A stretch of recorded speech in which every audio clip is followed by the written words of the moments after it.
Dark Bleeding's Tribe. I read Life and Death by Stephenie Meyer. For those who don't know, this is a gender-swapped version of Twilight that she wrote as a 10-year anniversary edition of the first book.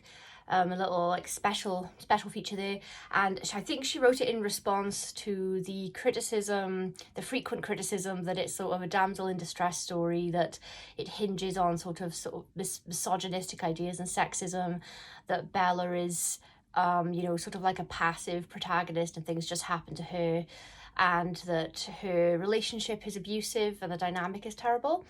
She does mention in the foreword that she's sort of proving that the story itself is not anything to do with the genders of the people involved, that it's a vampire in distress story and not a damsel in distress story, and the reason that the power dynamic is so skewed between Bella and Edward is because Edward's a vampire, so he's physically a lot stronger and all of that stuff, and that it's nothing to do with gender. So to prove that, she has written this book where she swapped the gender. So to be clear, this is Twilight again, but instead of Bella, we have a 17-year-old boy called Beau, and instead of Edward Cullen, we have Edith Cullen. She's swapped all of the genders around except pretty much for Charlie and Renee, Bella's parents, and there was actually a decent reason for that, like a realistic reason, but basically everyone else in the book is gender swapped.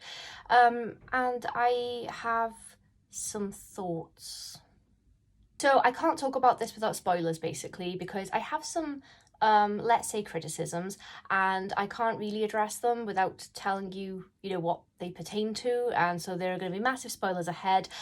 Usually I don't give spoilers about books whatsoever when I review anything or mention things in videos, but Twilight is now a story that has, it's been out long enough, and this is just Twilight again, so there are some differences in this book, but basically everybody knows the story, and if you don't know the story by now, you're probably not interested in reading it anyway, and maybe the info that you have is from the films, which is pretty accurate anyway. They were quite faithful to the books. So the story, the lovely romance between Beau and Edith, where to begin? So firstly, I'd like to commend Stephenie Meyer on making so much money by writing the same book 3 times. So she's got Twilight and then the subsequent sequels, which we're not going to factor in the sequels for the sake of this review, because this is just Twilight, not New Moon Eclipse and why did I say New Moon Eclipse and Breaking Dawn. So she wrote Twilight, she wrote this, the gender swapped Twilight, and then she also wrote Midnight Sun, which is Twilight from Edward's perspective. So she's done Twilight, the first story, 3 times. This is basically, I didn't sit with this reading it right next to my copy of Twilight, comparing it sentence for sentence, but it is basically the exact same book down to a lot of like the wording and stuff. She's basically sort of like, I don't want to say copy and pasted, because I'm sure she worked on this, but it's basically a copy and pasted but with the names different, and then a few differences that she threw in, especially towards the end. So my thoughts on Twilight. So I think that Twilight is a YA paranormal romance fiction that took off. A lot of people really enjoyed it. I enjoyed it when it came out. I read the books. I have them all. I remember enjoying them at the time that I read them, and then I liked the films when they came out. I have since tried to read Twilight again, and I find that I really don't enjoy it now, so I guess my tastes have changed. But I do think that on one hand, people were a bit savage and vicious about it, unnecessarily so and over the top, because it's, fiction aimed at teenage girls, and people really love to tear apart things that silly little teenage girls like. Also, on the other hand, the criticisms about the weird relationship dynamic are quite valid. I think that some of those things you know, things where people are like, oh, Edward gaslights Bella, and, you know, she's trying to throw her off that he's a vampire and he's lying to her. It's like, I'm not sure that that's really gaslighting when you're trying to protect your identity as a vampire and someone's caught on, so you're trying to weasel out of it. I don't know. I don't know that that's like, in this particular instance, I don't know if that should really be lumped in with relationship abusive gaslighting in general. I might be wrong. So things like that I kind of let slide, but things like him just watching her sleep and entering her house all the time without her permission or knowledge, and doing things like taking the engine out of her truck so that she can't drive to see Jacob because he can't go onto the reservation, things like that. That's all. I mean, you can't really argue with it. Pretty bad. So that's like sort of my general feeling about Twilight. Is it's fine but problematic, and if I had teenage daughters that were reading it, I would maybe have some discussions around, you know, this behavior in real life wouldn't actually be acceptable, but it's a YA paranormal romance, and adults kind of I don't know, there's a bit of a cheek to adults banging on about that so much as a dangerous influence on teenagers, when adult paranormal romance fantasy is way worse. So I haven't dabbled a lot, but let's just say that there's not a whole lot of healthy relationship dynamics in that kind of stuff either. Anyway, Life and Death. So the differences here is that we're in the perspective of a teenage boy, not a teenage girl. And a teenage girl, like Bella's sort of a teenage girl that's had to sort of grow up a bit faster and sort of parent her parents. And to be honest, when I was reading that first book, I did find a lot of things about Bella's inner monologue quite relatable. Like, she's got kind of quite low self-esteem, so when Edward takes an interest in her, she actually just can't believe it for a while, because she thinks that he's so out of her league that she can't imagine why, you know, he'd be interested in her. And even after they get together, she still constantly has this nasty inner voice telling her that she's not good enough for him. And also she's kind of oblivious to all of these other guys that like her. Like, there's been a lot of criticism about Bella, especially in the films, about her sort of, you know, leading Jacob on and Mike and all that. But in the books, it is quite clear that she really, even though as a reader you can tell that these guys all like her, she really doesn't pick up on it. She's quite oblivious because she just hasn't assumed that all the boys that talk to her, you know, fancy her. So there's that. Beau, I struggled with Beau's perspective because I kept forgetting that he was supposed to be a boy, because his inner monologue was really similar to Bella's. There wasn't as much of like the sort of self-effacing self-esteem issues. Like, he was maybe a little bit less down on himself than she was. But I haven't been a teenage boy, so I don't know, maybe I'm talking crap here, but it didn't read like a teenage boy was giving us his perspective. I just kept forgetting it was a boy. I'm not saying that there are necessarily always massive drastic gaps in the way that boys and girls think, but also I've been a teenage girl, and I can tell you from hanging out with teenage girls and teenage boys that they're quite different creatures a lot of the time. So I don't know, I feel like it didn't feel very authentic character-wise to me. Beau as a person, I found it hard to believe that he was a 17-year-old boy for various reasons. Maybe that's just like a personal take. But my main gripe with this is that, considering she makes a point in the foreword of addressing the damsel in distress sexism criticism, I felt like she sort of undermined her entire point of writing this book to prove that that's not the case, because at the end, when Bella's in the ballet studio and James bites her, so then they've got the choice between letting her become a vampire, or Edward has to suck the venom out to try and, like, you know, reverse the process, and so she'll stay human. But obviously the risk there is that he might, you know, go on a feeding frenzy and then, you know, bleed her dry and kill her accidentally. So the options are let her turn into a vampire, which she has been asking to do for the whole book, or risk killing her to stop that happening. And Edward feels very strongly that he doesn't want her to be a vampire. He thinks her mortal soul will, you know, be cursed or whatever. So he's very against that. So that's what they do at the end of Twilight, the book. Edward sucks the poison out, manages to like contain his you know, animalistic urges, and they successfully stop her becoming a vampire, and she survives. This Beau is exactly the same. Beau goes to the ballet studio.